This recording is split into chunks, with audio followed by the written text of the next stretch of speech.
Qui est Christophe Arleston? C'est une question que je me pose moi-même assez souvent.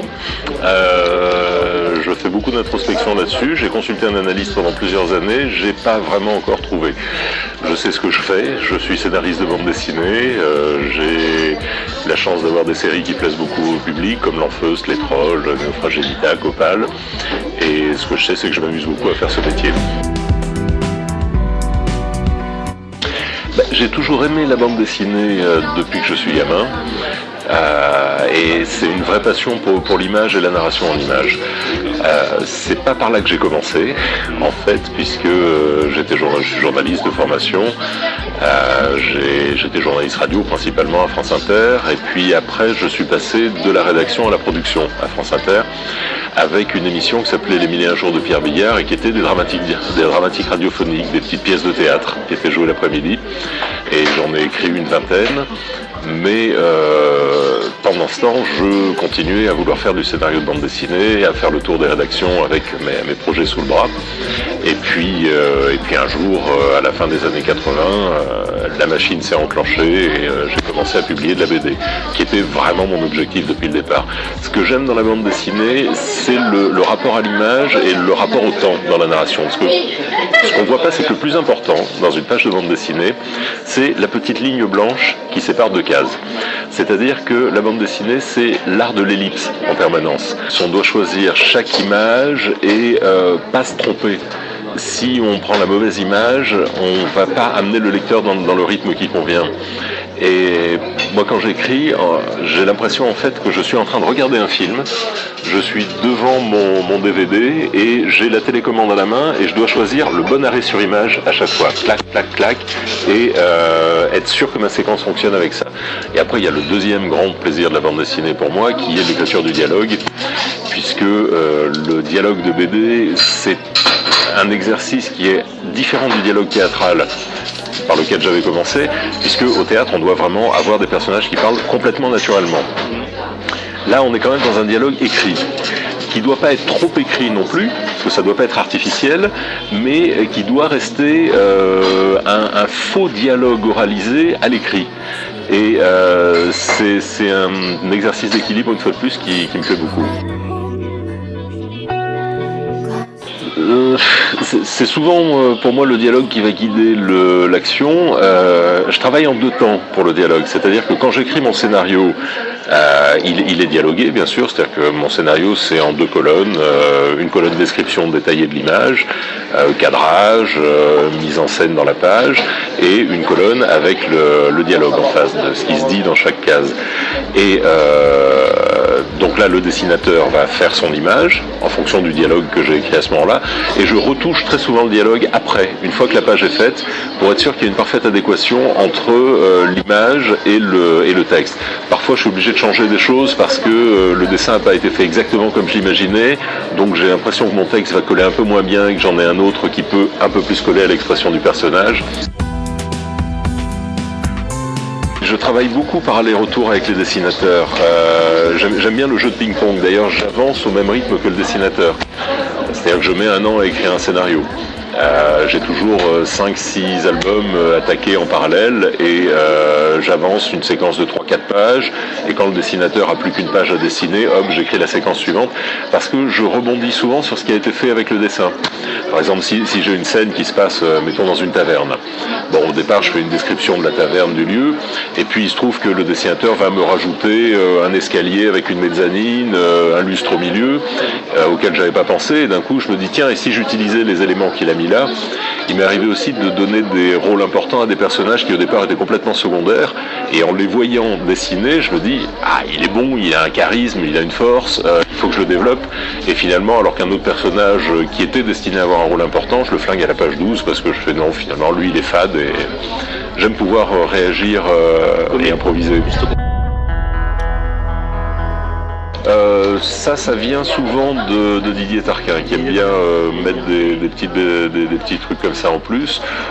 J'en rajoute moi-même aussi parfois, ça dépend. Mais il y a beaucoup de choses dont il est difficile de dire si elles viennent du dessinateur ou de moi, parce que on est tellement proche dans la façon d'avancer le travail que... C'est le côté ping-pong qui fait... Voilà.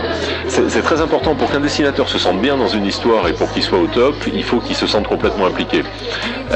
Sinon, le dessinateur peut avoir l'impression de faire un travail de mercenaire et juste d'appliquer un scénario arrivé, voilà.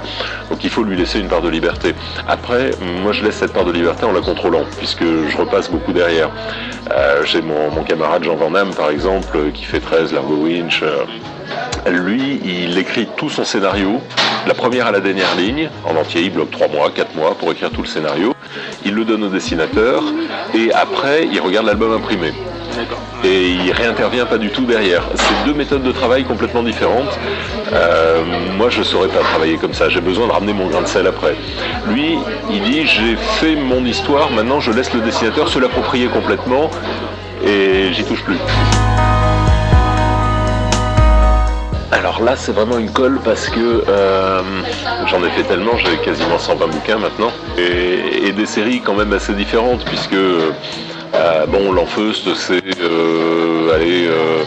70% aventure et non, même 60% aventure, 40% humour, mais alors que les trolls c'est 80% humour, 20% aventure.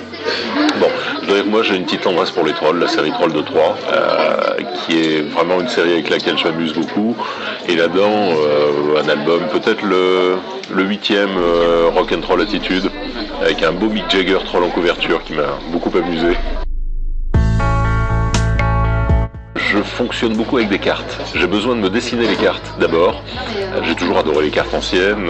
Je suis un collectionneur de cartes anciennes.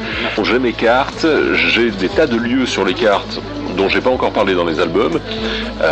Dans la carte du monde de Troyes, 80%, on n'y est jamais passé. Or, ça fait 15 ans qu'elle a été dessinée. Et à chaque lieu correspondent des idées, une aventure. Par exemple, il y a un endroit où il y a un isthme très très fin entre 2 océans. Et je sais qu'à cet endroit-là, il y a un roulage de navires où on met les navires sur des rondins pour les faire passer d'un océan à l'autre, que c'est vraiment tout un énorme port des 2 côtés, que tout ça. Et ça fait donc maintenant 30 albums que j'ai fait sur le monde de Troyes, j'ai toujours pas trouvé le moyen de passer à cet endroit. Mais je sais qu'il existe. Je l'ai réalisé quand je l'ai vu dessiner. C'est-à-dire que c'était ma première collaboration avec Didier Tarquin. On se connaissait, on était amis, j'avais déjà filé des petits coups de main sur certains de ses bouquins précédents. Mais quand j'ai vu comment il le dessinait, quand j'ai vu que la mayonnaise prenait, qu'il y avait une alchimie, il se passait quelque chose vraiment, là je me suis dit, ouais, on va pouvoir aller loin et faire un bon truc avec ça.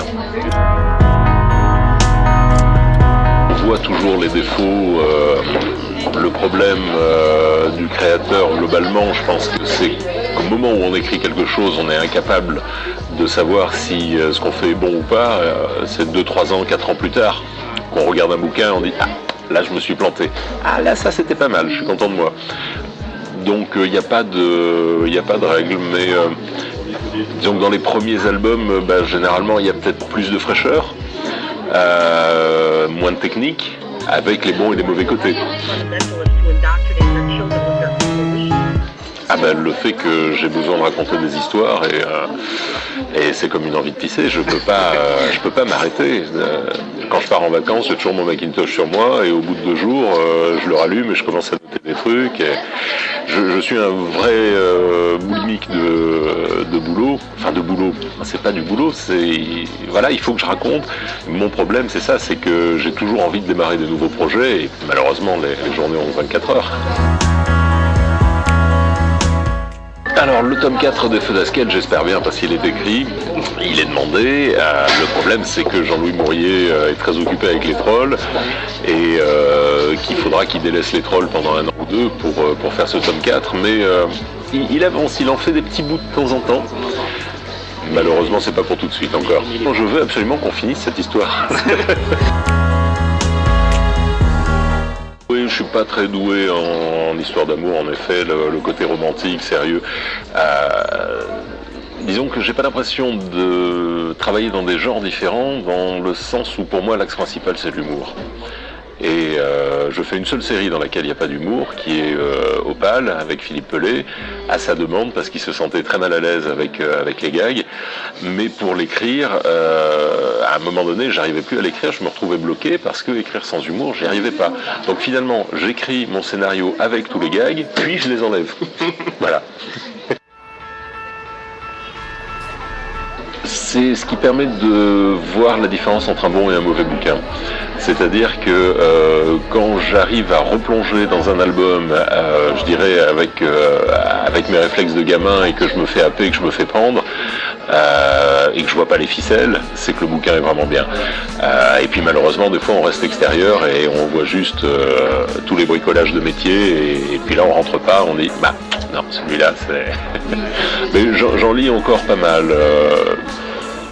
Moins qu'à une époque sans doute, mais j'essaie d'en lire, ne serait-ce que pour me tenir un peu au courant de ce qui se fait. Alors ce qui me marque vraiment beaucoup en ce moment, parce que je trouve que c'est un des domaines les plus intéressants, c'est les séries télé américaines. Parce que je trouve qu'il y a vraiment là une liberté de ton qu'il n'y a plus dans le cinéma depuis longtemps. Des formats qui permettent des développements créatifs. Quand je vois ce qui a été fait par HBO sur Rome, sur Deadwood, des séries comme ça, je me dis qu'il y a vraiment du plaisir à prendre en tant que scénariste dans ces domaines-là, et ça j'aimerais bien le faire. Le mot de la fin ? Oui, le mot de la fin. Bah, je pense que ça sera Arg, mais dans très longtemps, j'espère.